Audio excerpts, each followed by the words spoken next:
Your name is Rose Lalonde. After a fitful night of sleep, you awaken blearily.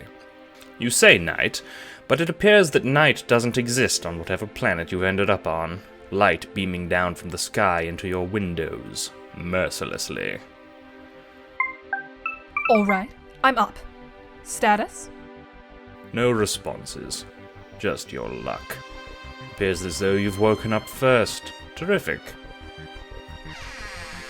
Hello? Comes a creaky voice from outside your bedroom door. Come in, Jaspers. You say patiently. Your sprite, Jaspers, enters. Back on the dark, rainy roof of your house, before your foolish leap off the building and into a river, you'd haphazardly tossed a doll into your kernel sprite, making the orb transform into a large-scale living replica of Princess Cthulhu. You came to know this act as prototyping. Upon entering the game, however, you decided to take a chance.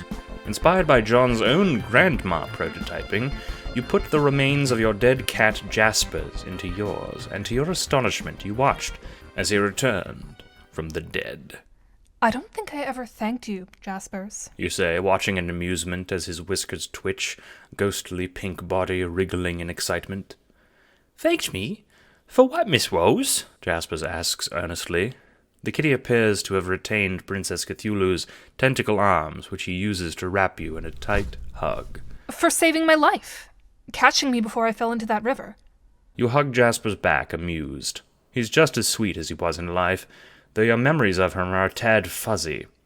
How apt, as he's fuzzy in and of himself. Of course. It's my job as a kitty, and also your sprite, Miss Rose.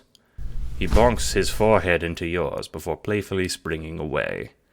You look out the window, drawing your curtains, eyes squinting. No use. The obnoxious light still seeps inside. Can you tell me where I am, Jaspers?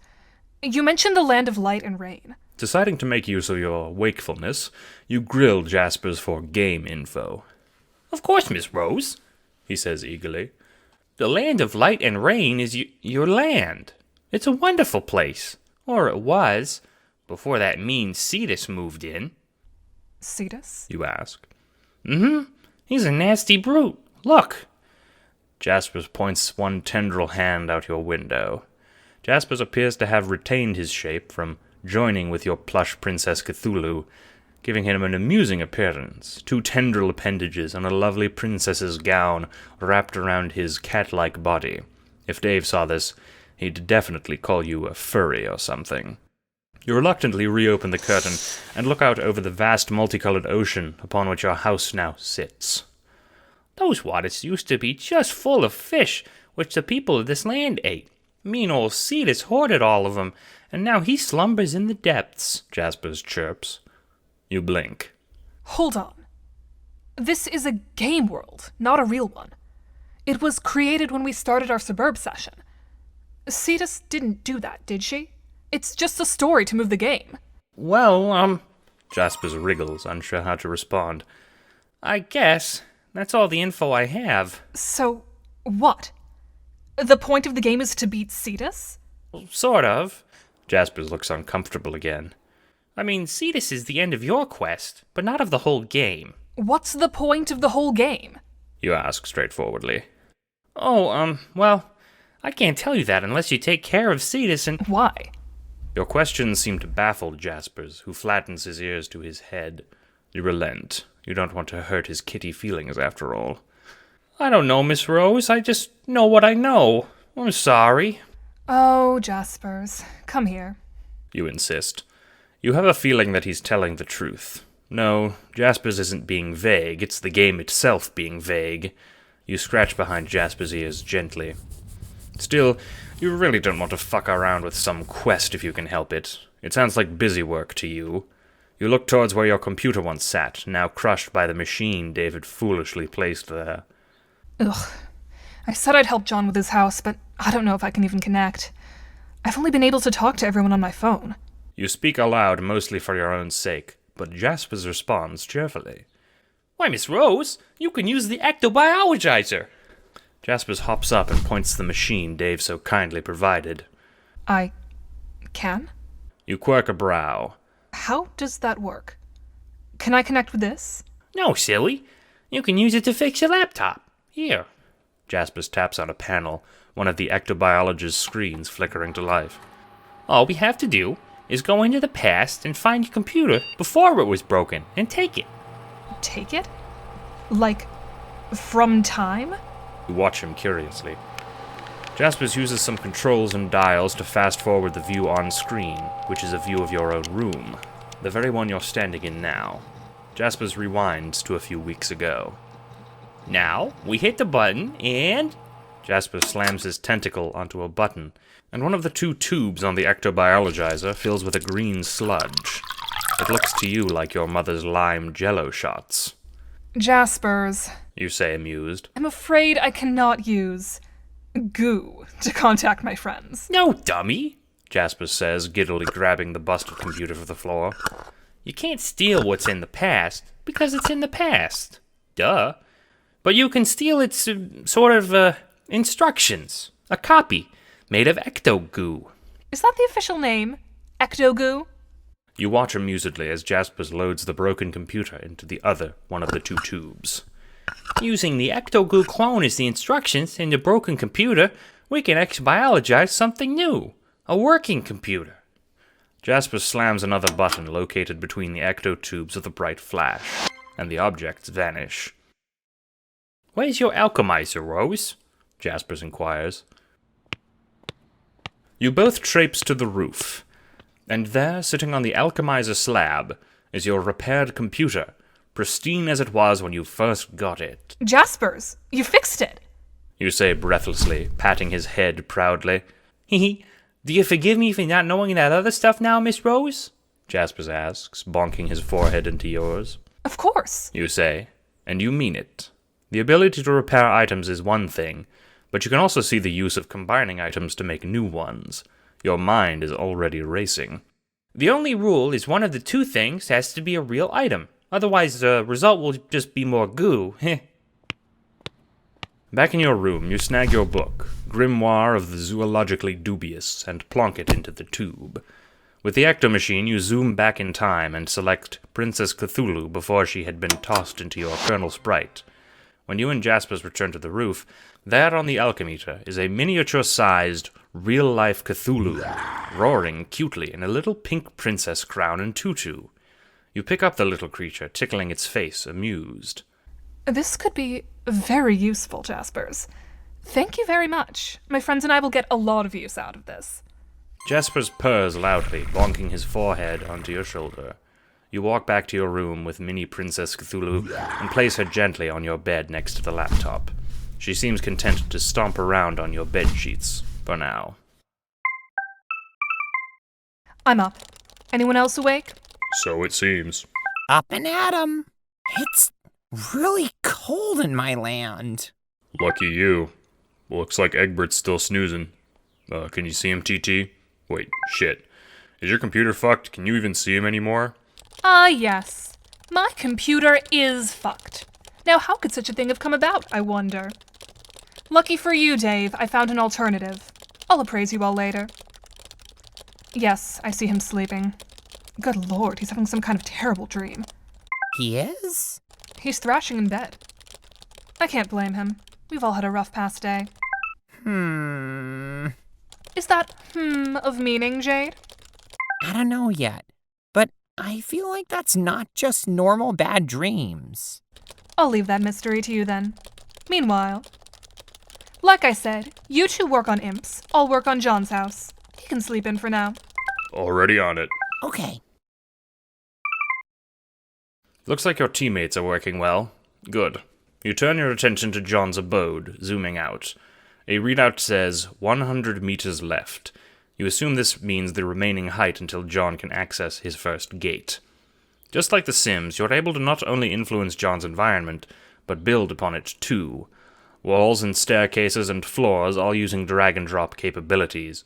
Through some careful experimentation, it becomes clear that you do not have to regard conventional building practices, as John's house appears to be mostly anchored in place supernaturally. The end result is a somewhat greebled-looking house that spirals into the sky. Sadly, you run out of grist almost immediately. You check the readout. 88 meters to go. Lovely. All you've managed to do is place a few platforms of the staircase. You watch the grist counter. John obtained grist from imps, but you haven't actually seen any in your time in the land of light and rain. Maybe your friends are having better luck. How goes the grist collection? Bad news. I haven't seen any yet. In fact, I haven't seen any, at all. I think my land might not have them. Dave? It's slow going.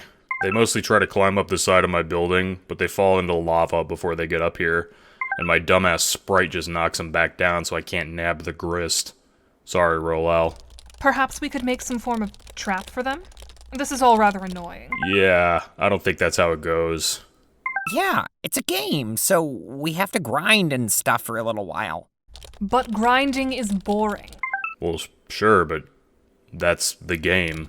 Well, the game sucks. You cross your arms. Jaspers? You call out. Any imps? Sorry, Miss Rose. None nearby. You frown, sighing. Jaspers? Where does grist come from? You ask.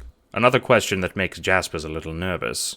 It's okay if you don't know. You hastily qualify. Well, it comes from the imps. Do you know how it gets in the imps? No, Miss Rose. Do you know where the imps come from? Sorry, Miss Rose. Jaspers? You pat him on the head before he gets insecure again. This makes no sense. This is a game, sure, but every game is built somehow. They're code, rules, data. This is a real-life game, but even real life has rules. Yet no one will tell you how this game ticks. Jaspers? You ask. You decide if you can't answer your esoteric questions, you'll have to come up with some he can answer. Yeah, Miss Rose? He asks hesitantly. What's that? You point towards the sky, to a single star still lit and visible even against the bright sky of your land. Jaspers perks up. I know that one, Miss Rose. That's Skya. He leans on your shoulder, purring. What happens there? Oh, Skya is a magical place. It's where the forces of light battle the forces of darkness. And it's your final goal in the game. He looks so eager to talk about something that he knows about, and you make sure to affect attentiveness as you listen. High in Skya, an eternal stalemate wages between the Black King of Durs and the White King of Prospit. He begins. You're already lost, but you don't speak up. Those imps you're fighting come from Durs too, I think. They're sent to prevent you from finishing your quest, but the forces of light and darkness are locked inside a struggle that neither can win. Jaspers pats his chest. That's where I come in. You? You quirk a brow.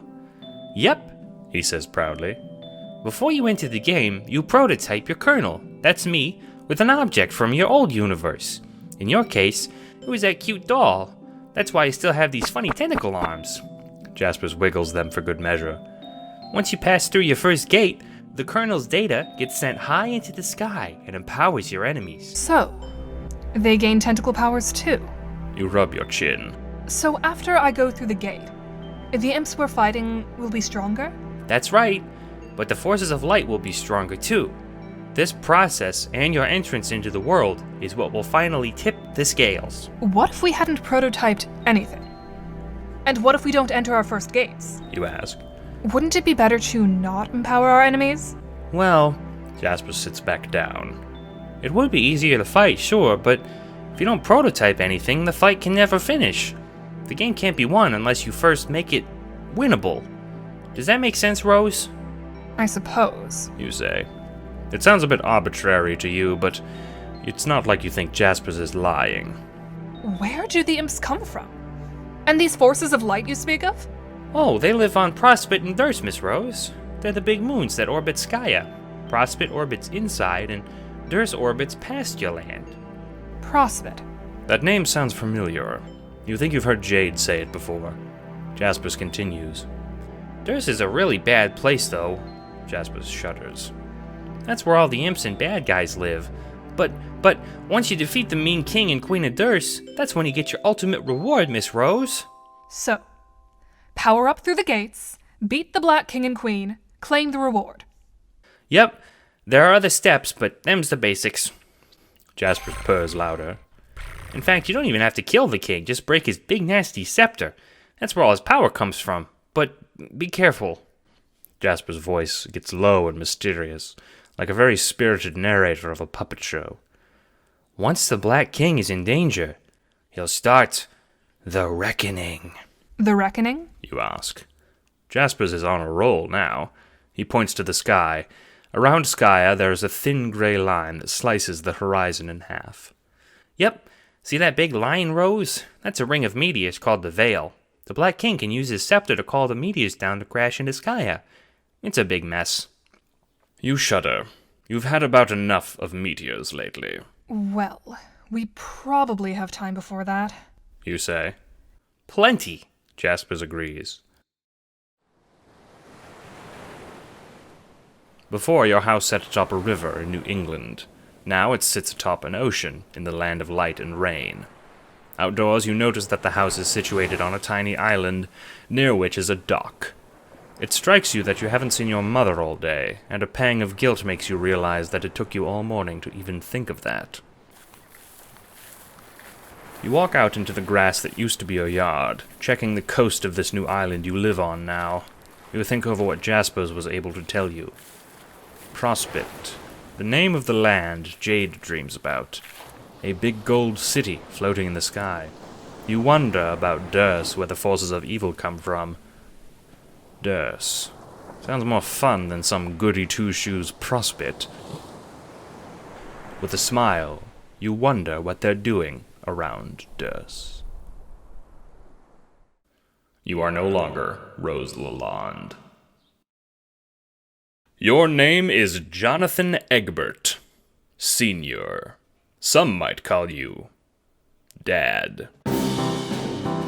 At present, you're in jail. You never thought you'd find yourself in the Slammer of all places, being a strictly law-abiding fellow, but you're not in America anymore. A hot-blooded patriot like yourself could be jailed for all manner of things, such as exercising too much freedom or speaking out in a way the man didn't like.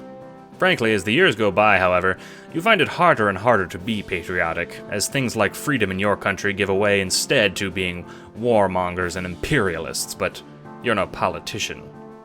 That, and you're fairly sure America doesn't exist anymore.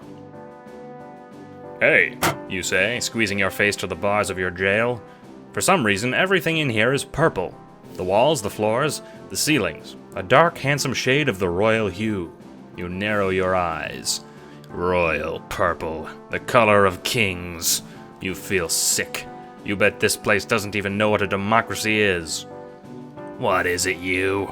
Asks your jailer, patting a baton against his black-shelled hand. All of the funny people in this godforsaken place are weird carapist guys. You don't have anything against the carapist, of course, and in fact you think they all look rather dapper, all clad in smart black and reasonable suits. Out of respect for the foreign national, you take the reasonable hat off your head. What is your name? You demand. Be polite but stern. That's the way of the dad. I'm Authority Regulator number 828, he says. Your heart sinks. These poor bastards don't even get names? That's a mouthful, you say. Well, you're a handful, he responds bitterly. He's of course referring to your numerous jailbreaks in your past few days of captivity. Turns out, compared to these Carapace guys, you're pretty strong. The bars of your other cages tore clean off. Now, though, you're in a high-security lockdown, alone in a cage that could contain an elephant. You're a little proud of this. I'll just call you AR. Is that all right, son? You ask. AR shrugs indifferently. When's dinner around here? You ask. AR seems disarmed by your cooperation. No doubt people have told him all kinds of stories about you busting out of jail recently. An hour, he says curtly. He's stopped patting the club against his hand and now has his arms sternly crossed. He's a big fellow, you think. Maybe not all these carapaces are cream puffs. You doubt you can fight this guy, but he does appear to have a key ring on his person, one that you're ready to steal at a moment's notice. How did you become an, authority regulator? You ask politely, trying to establish rapport to get him to come closer. AR sheepishly grimaces, taking the hat off, placing it on a table nearby. Queen's policy, he says simply. I got other side gigs if you're worried about my quality of life. You can tell the last part is sarcastic, but your suspicions are confirmed. A monarchy. You shake your head in dismay. Sorry she's making you do all this. Watch some problem case like myself, you say. AR leans on the bars of your cell, sighing loudly. You're not half bad, guy, he says gruffly. Yeah, the Queen's a hard ass about that sort of thing. Though no one's more pissed off than her archagent, the Sovereign Slayer. As your guard talks, you crack your knuckles. Your mother, the famous stage musician Jane Egbert, taught you everything you know about sleight of hand. You miss your dear mother so much, but something about tactfully lifting the keyring off the guard's belt and knowing just how to hold it so it doesn't make a jingle makes you think she'd be proud. So the Slayer's on grunt duty until he shapes up. It's a farce if you ask me, he says, letting another sigh. He nudges you with the elbow through the bars. But hey, they're not paying me to yak. They're not paying me at all. Your heart breaks. You hate to have to betray a noble laborer like this AR fellow, but you have no choice. Before he traipses off down the hall again, you call to him. You should consider joining a union! As you shout, the guard turns back. What's a union? God damn if that isn't the saddest thing you've ever heard. Once AR is gone, you fiddle with the keys and unlock yourself, shutting the door carefully behind you. Using your fabled dad vigor, you sprint in the opposite direction of AR and hoof it up a flight of stairs. You're underground, you know that much, so getting higher is job number 1. Hiding out of sight of a few other guards, you make it to the exit of the building, or at least near it. The only thing standing between you and the streets outside now is a room full of carapaces. Looks like there's nothing for it. You roll up your sleeves. Gangway! You bellow, hands outstretched like a football star, toppling carapaces like bowling pins, slamming the door open as the alarm begins to blare. But by the time they've raised hell, your feet have hit the bricks. You're free. Free in a hostile foreign city, that is. Catching your breath in a side street, you slow to a jog, patting your head to make sure your hat is still there. Good. A little bent, but still serviceable. You decide to take a break and regroup, ducking into what appears to be an abandoned bar, the storefront shattered and crumbling, the booths and tables inside long since coated in purple dust. You are no longer Jonathan Egbert, Sr. Your name is now Roxanne Lalonde, or as some call you, Mom. You've known this day would come for a long time. 18 years to be precise. If you were a better mom, you would have told your daughter, but as it stands, you're not, and so she never knew of her fate. Presently, you're trying to help your daughter however you can, and the best way you think you can do that is to get out of her way, a place you always seem to find yourself being. A few days ago, once you found yourself in your home in the land of light and rain, you ectobiologized yourself a boat and sped across the pastel ocean for the nearest port. The nearest port, however, turned out to be a shitty island in the middle of the ocean, where your gasless boat is now docked. Right now, you're skipping white stones across the pastel waters in your dirty lab coat, trying to solve the puzzle of your continued survival. There is no day and night on Lolar, but you're getting sleepy. The island you're stranded on is about the size of a room in your old house, but it does feature a small opening in the ground leading to what appears to be a cave. Maybe down there is some decent place to get out of the glaring light of the planet. To your surprise, though, the hole features a ladder of iron attached to the wall, a little like the opening to a manhole. You climb down carefully, feet hitting what feels like stone or concrete at the bottom. You can't see a damn thing, and you didn't bring a flashlight, so while your eyes adjust, you stumble around, feeling at the walls. The cave below appears to be fairly large, and odder still, your hand finds a light switch, clicking on a massive light high above. Now illuminated, you can see the room is cavernous, like your lab at home, dotted with what appears to be gargantuan ectobiology tubes, each one filled with the familiar paradox slime you've worked with for years. You wander forth, looking into the slime, seeing faint silhouettes of what appear to be humanoid figures. What have you just stumbled upon? Your musings, however, are cut short by a brusque voice. Just what are you doing here? A voice from behind you cries out. It's stern and stentorian, of a familiar accent you haven't heard in decades. To your abject shock, you turn around, recognition dawning on both your face and the face of this mustachioed intruder. Mr. Harley? You say, dumbfounded. Jacob Fitzgerald Harley steps out of the shadows, hands on his hips. He's wearing a pith helmet and leaning on a rifle, his mustache twitching from side to side, eyeing you up and down, one eye closed behind a monocle. What in blue blazes are you doing here, Roxanne? He demands. You scoff, crossing your arms. That's my line, big guy. You're supposed to be dead. You remember it distinctly. A sad obituary. Jacob Harley dead, read online long ago. I am dead, He insists belligerently. Oh, fuck. You say, bewildered. A ghost? Not a ghost, you giddy girl. He says. What I mean is I will be dead, more than likely. Don't tell me how. I don't want some spoiler to ruin my mind for however long I've got left. So, a time traveler? The pieces slot in. You've seen weirder stuff. Bingo, He says. and a space traveler as well, it seems. I'm far afield this time, and let me tell you, young lady, I've been far afield. Jacob beckons you closer. Now do tell me, Miss Lalonde, what are you doing now? Last I saw of you, you were babysitting my rugrats back home at the Clare house. You wince. Those aren't the most pleasant memories for you, That was 30 years ago for me. you say. Now, I'm working at your company, Skynet. Hot diggity. He says, raising his eyebrows.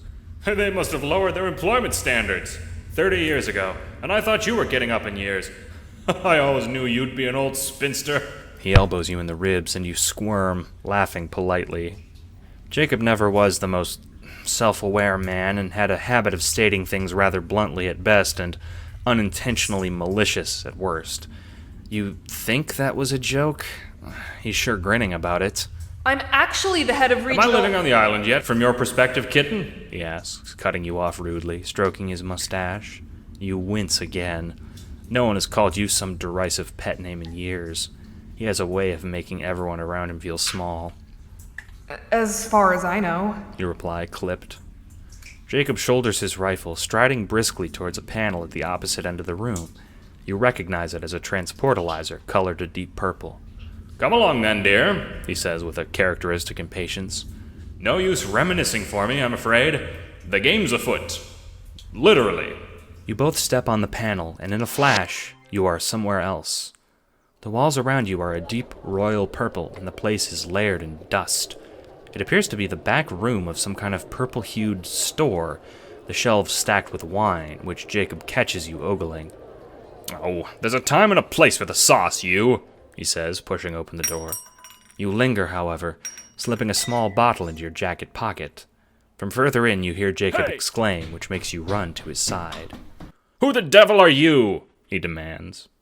The front of the store is some kind of bar, unused stools and tables dotting the place. Behind the counter is a dapperly dressed man in a hat. A quite handsome man, to boot. That's my line, bozo, the handsome fellow says. Put that thing away or you'll shoot your other eye out, Grandpa. Well, I'd never. Jacob bristles, but you put your hand on the barrel, lowering it. Your eyes meet the stranger and your heart suddenly hammers. This bar is a front for the local mafia. They use my teleporter in the back for nefarious deeds. I hijacked it in order to sleuth out the secrets of this mysterious land. This man, he says, indicating at the dapper stranger, is new. I'm on the lam, thank you very much, says the man. Just broke from prison. A dangerous criminal. So I suggest you don't mess with me, see? Huh! Jacob suddenly looks jovial, sitting at the bar. Well, in that case, a foe of the Queen is a friend to me. He sticks out his hand. The name's Jacob Harley. At your service, sir. Surprised, the man shakes it. John Egbert, he says. What? You suddenly cry, slamming your hands on the table. The surprised-looking man cries out as you smack his face. "What the... Woman, what are you doing?" Jacob demands, holding your shoulders. You're fuming now, seeing red. You've been sending my daughter messages for years? John Egbert, her little friend online. You're sick! Posing as a child to talk to my daughter? Hold on now, ma'am, he says, holding a fearful hand to block any further slaps. I'm John Egbert Sr. My son is... Look! He takes out his wallet, opening it. Out spills a folio of photos of him and a small son. Look, my son's your daughter's friend, so just relax, all right? Oh! You say, immediately cheerful again. My mistake. As the two boys chat, you look at some photos of John's kid. This child looks normal and does resemble some of the photos Rose keeps. John Sr. doesn't seem to mind your outburst, and you catch him glancing your way a few times. Listen up, you two, Jacob says, snapping you from your distraction. You eye the bottles behind John on the shelf. They'd make a terrific aperitif for a date. You're probably wondering, particularly you, Miss Lalonde, why I'm here. Jacob unshoulders a rucksack. And how to get home.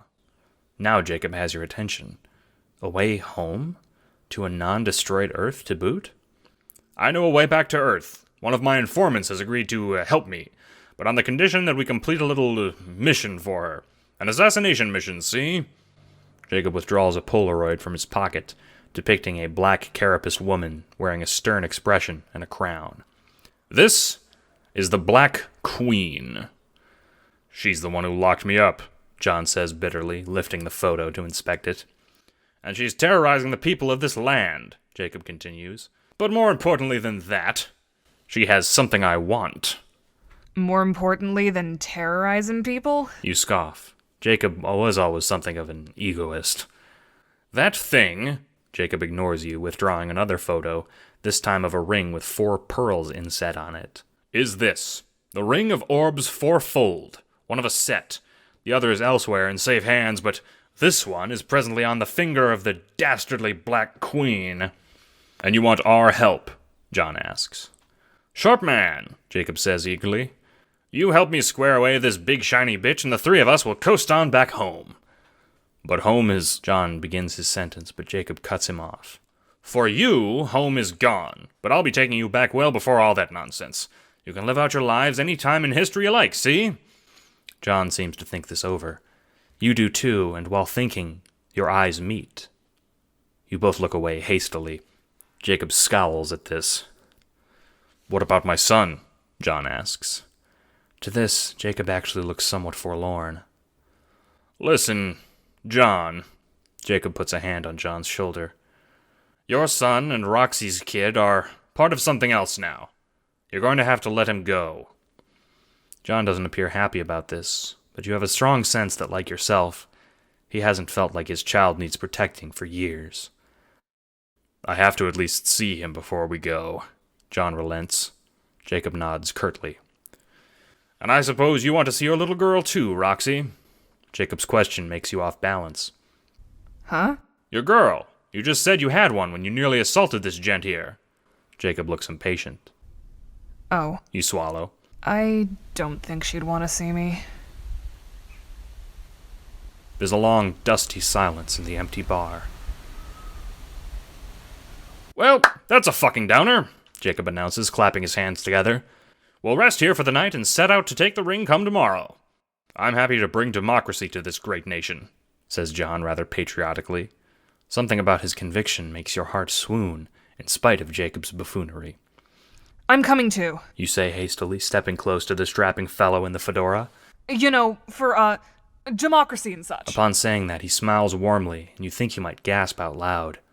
You might be in your 50s, 40s on your driver's license, but he's making you feel like a schoolgirl. Sounds good. Operation Regicide is a go. Before bed, let's talk Jacob's jovial words are cut off by silence, however, as outside you hear voices. Ah, shit! Jacob hisses, grabbing you on the shoulder, tugging you towards the back from whence you came. That must be the place's earnest owners. We have to hide. The 3 of you rush into the back room. just as the door opens and 4 figures burst in.